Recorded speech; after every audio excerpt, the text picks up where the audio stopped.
മന്ത്രിമാരുടെ വസതികൾ മോടി പിടിപ്പിക്കാൻ കേന്ദ്ര സർക്കാർ പൊട്ടിച്ചത് കോടികൾ. കഴിഞ്ഞ സാമ്പത്തിക വർഷത്തിൽ ചെലവഴിച്ചത് 92.35 കോടി രൂപയെന്ന് വിവരാവകാശ രേഖ. മോദി സർക്കാർ ആദ്യം അധികാരത്തിലെത്തിയ 2014 ചെലവഴിച്ച 26 കോടിയിൽ നിന്നാണ് 92 കോടിയിലേക്കുള്ള കുതിപ്പ്. നിർമ്മാണ സാമഗ്രികളുടെ വില കുത്തനെ ഉയർന്നതാണ് ചിലവ് വർദ്ധിക്കാൻ കാരണമെന്നാണ് കേന്ദ്ര സർക്കാരിന്റെ വിശദീകരണം.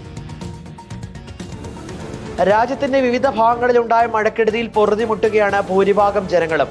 പ്രളയ ദുരിതാശ്വാസ പ്രവർത്തനങ്ങൾക്കായുള്ള ഫണ്ടുകൾ ലഭ്യമല്ല എന്ന് ചൂണ്ടിക്കാട്ടി ഭരണപക്ഷ മുഖ്യമന്ത്രിമാർ തന്നെ രംഗത്തെത്തുന്ന സാഹചര്യം.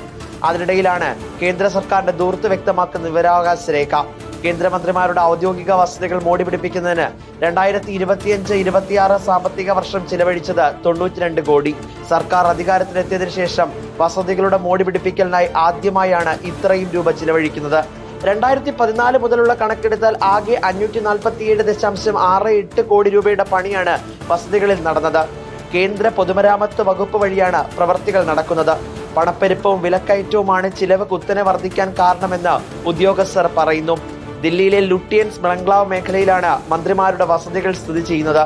ഒന്നാം മോദി സർക്കാരിന്റെ കാലത്ത് മന്ത്രിമാരുടെ വസതികളിലെ പണികൾക്ക് ചിലവഴിച്ച തുകയുടെ ശരാശരി 26.78 കോടി. രണ്ടാം മോദി സർക്കാരിന്റെ കാലത്ത് ഇത് 50 കോടി. മൂന്നാം മോദി സർക്കാരിന്റെ ആദ്യ 2 വർഷത്തെ ശരാശരി 82 കോടി. 71 കോടി രൂപയാണ് 2024-25 വർഷം ചിലവഴിച്ചത്.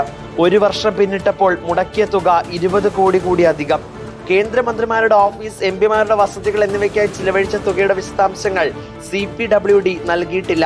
വിഷയം കേന്ദ്ര സർക്കാരിനെതിരെ രാഷ്ട്രീയ ആയുധമാക്കാനാണ് പ്രതിപക്ഷത്തിന്റെ നീക്കം. റിപ്പോർട്ടർ, ദില്ലി.